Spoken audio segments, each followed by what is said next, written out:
China का defence export है, India का डिफेंस एक्सपोर्ट चाइना से ज्यादा है, जबकि हमने पिछले 1-2 साल में शुरू किया है। We are exporting more weapons, exporting sir more weapons than China. साल पहले वियतनाम से ये हार गए थे, वियतनाम से।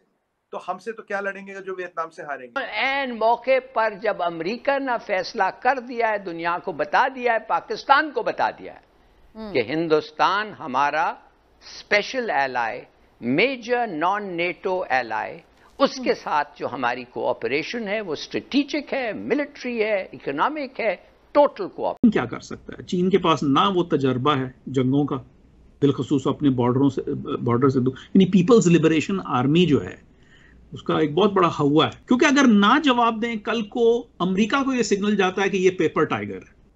बिल्कुल अटका हुआ है ताइवान के साथ। और वही यूक्रेन वाला मामला, अभी जंग नहीं हुई शुरू, यूक्रेन वाला मामला अब sir for Xi Jinping it is a major loss of face. अगर मैं देसी जबान में बोलूं तो उसकी बेइज्जती हो गई बहुत ज्यादा।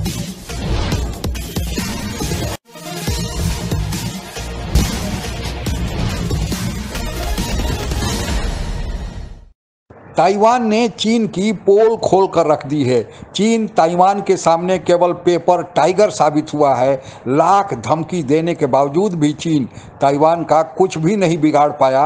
इसी पर पाकिस्तानी मीडिया अब यह स्वीकार कर रहा है कि ताइवान जैसे छोटे से देश का चीन कुछ नहीं बिगाड़ पाया तो वह भारत से कैसे मुकाबला करेगा, और यह भी कि भारत ने रक्षा निर्यात के क्षेत्र में चीन को पीछे धकेल दिया है। इसी पर पाक मीडिया की चर्चा सुनते हैं।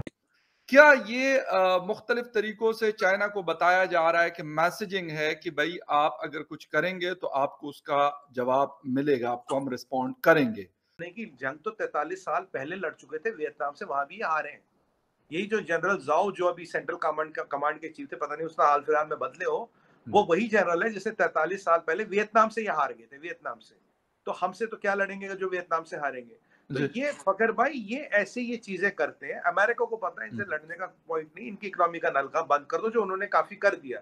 ये खुद प्रेशर के अंडर टूट जाएंगे, इन्हें कोई तोड़ नहीं। और अगर चाइना के पास इतनी टेक्नोलॉजी एडवांस है तो वो रशिया से हथियार क्यों खरीदते हैं? वो रशिया से हथियार, फिर तो अपने हथियार बने। आज की बात ये है, जो चाइना का डिफेंस एक्सपोर्ट है, इंडिया का डिफेंस एक्सपोर्ट चाइना से ज्यादा है, जबकि हमने पिछले 1-2 साल में शुरू किया है।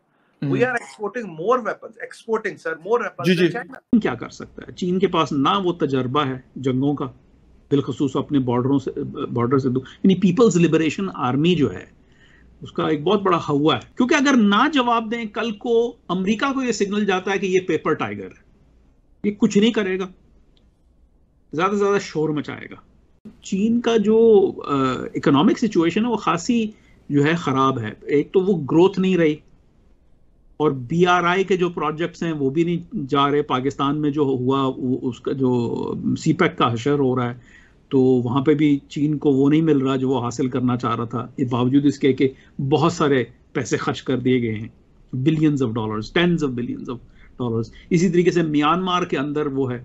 फिर जिन लोगों के साथ और कुव्वतों के साथ और मुल्कों के साथ जो काम किया है उनको भी मतलब जो है मतलब दुश्वारी का सामना है। वो श्रीलंका का जो है हाल हुआ है वो भी सबके सामने है।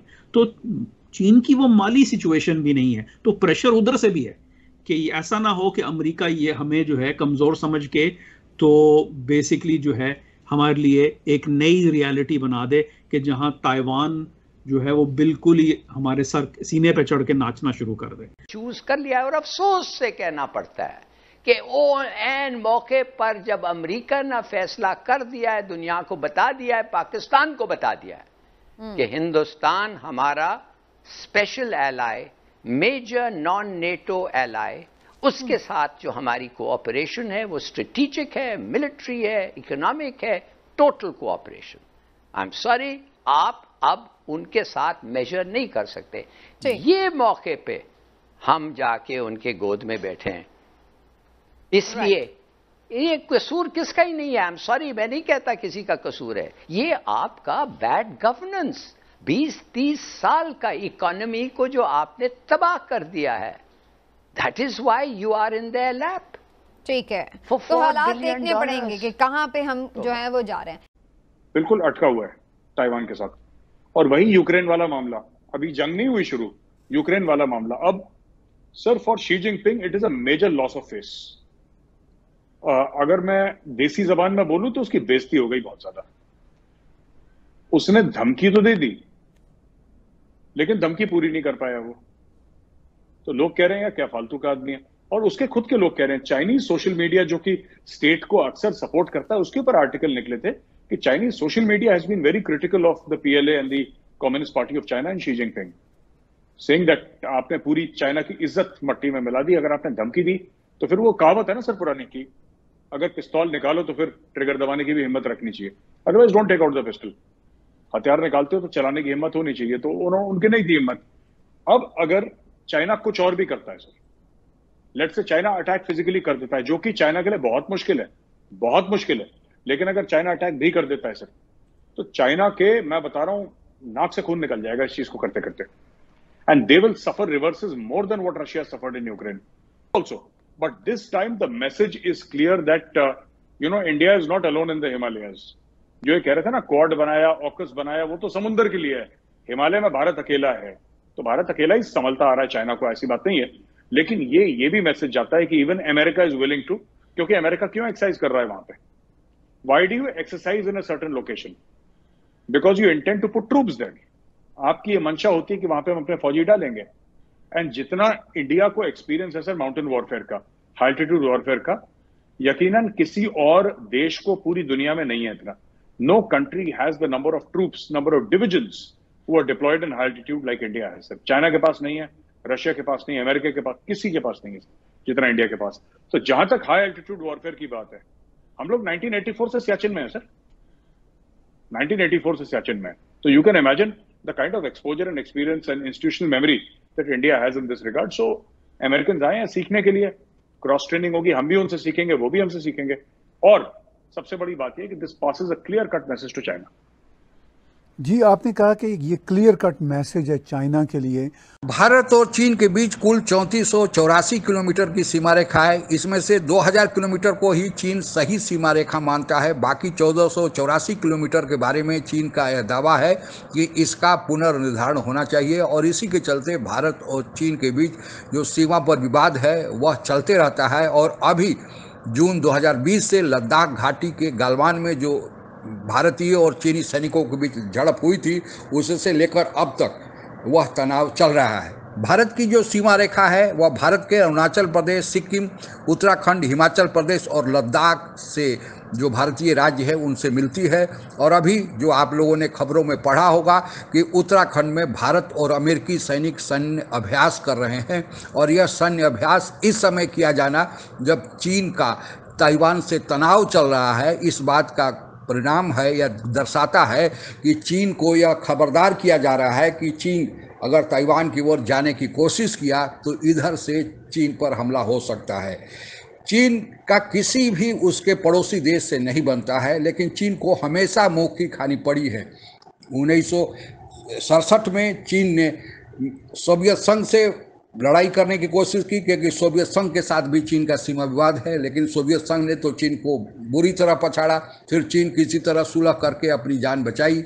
हालांकि अभी रूस यूक्रेन युद्ध में चीन सोवियत संघ का सहयोगी बना हुआ है, लेकिन रूस समझता है कि चीन भरोसेमंद साथी नहीं है और दोनों के कम्युनिस्ट पार्टी में विभेद है, यानी दोनों का जो कम्युनिज्म है वह अलग तरह का है। उसी तरह चीन 1974 से लेकर अब तक वियतनाम से लड़ा है। 3 बार तो युद्ध भी कर चुका है, लेकिन तीनों बार वियतनाम ने हरा दिया है। बुरी तरह चीन की बेइज्जती होनी पड़ी है। इसलिए अब यह कहा जा रहा है कि चीन जब वियतनाम से नहीं जीत पाया और अभी ताइवान का कुछ नहीं कर पाया, जो अपेक्षाकृत बहुत छोटे देश हैं, तो भारत से चीन क्या मुकाबला कर पाएगा, जबकि भारत के साथ दुनिया के सभी बड़े देश खड़े हैं और चीन के विरोध में भारत की मदद कर रहे हैं। भारत के साथ चीन 3 युद्ध लड़ा है, लेकिन 2 के बारे में लोगों का ध्यान रहता है। वह है 1962 का, उस समय हम तैयार नहीं थे और चीन ने हमें बुरी तरह से उसमें परास्त किया और हमारा अक्साई चीन वाला इलाका आज तक चीन के अवैध कब्जे में है। लेकिन उसके बाद चीन ने फिर भारत के साथ लड़ने की हिमाकत की और 1967 में रिजंगला और नाथुला दर्रा के पास भारत और चीन के बीच भिड़ंत हुआ, और उस भिड़ंत में भारत के तरफ से केवल 88 सैनिक शहीद हुए और 163 घायल हुए, जबकि चीन की तरफ से भारतीय सैनिकों से 4 से 5 गुना ज़्यादा 340 चीनी सैनिक शहीद हुए, मारे गए थे और 450 इंजर्ड हुए थे। इसलिए और फिर जो अभी गलवान घाटी में हुआ कि भारत की तरफ से 20 सैनिक और अधिकारी शहीद हुए, लेकिन चीन की तरफ से 43 मारे गए, इसमें घायलों की संख्या नहीं शामिल की गई है। तो इससे अंदाज़ा लगा सकते हैं कि भारत का आज सामरिक दृष्टि से कितना हैसियत बढ़ गया है। वर्ल्ड पावर इंडेक्स के अनुसार भारत विश्व की तीसरी और चौथी वर्ल्ड की शक्ति है। एयरफोर्स में तो तीसरी है, और जहाँ तक सैन्य शक्ति है उसमें चौथी है, चीन के बाद है। और जहाँ तक नेवी है, नेवी में भी चौथा स्थान भारत के नेवी का है। तो इसके अलावे भी भारत से ने रक्षा उत्पाद के क्षेत्र में भी चीन को पीछे छोड़ दिया है। और क्योंकि चीनी निर्मित कोई भी उपकरण, चाहे रक्षा उत्पाद हो या कोई अन्य डेली उपयोग का सामान हो, चीन के सामानों को रिलायबल नहीं माना जाता है, जबकि भारत के तेजस और ब्रह्मोस की पूरी दुनिया में अभी धूम मचा हुआ है। तो इससे आप अनुमान लगा सकते हैं कि पाकिस्तानी मीडिया कह रहा है कि जब छोटे देश वियतनाम और ताइवान से चीन नहीं निपट पाया, तो भारत जैसे बड़े और सामरिक दृष्टि से संपन्न देश के साथ क्या मुकाबला कर पाएगा। चीन केवल दिखावे के लिए है, केवल कागज का शेर है। आज के लिए बस इतना ही। जय हिंद। आप अगर हमसे जुड़ा रहना चाहते हैं तो कृपया मेरे चैनल को सब्सक्राइब करें तथा बेल आइकन भी दबा दें, ताकि नई वीडियो की जानकारी तुरंत आप तक पहुंच जाए। धन्यवाद। जय हिंद।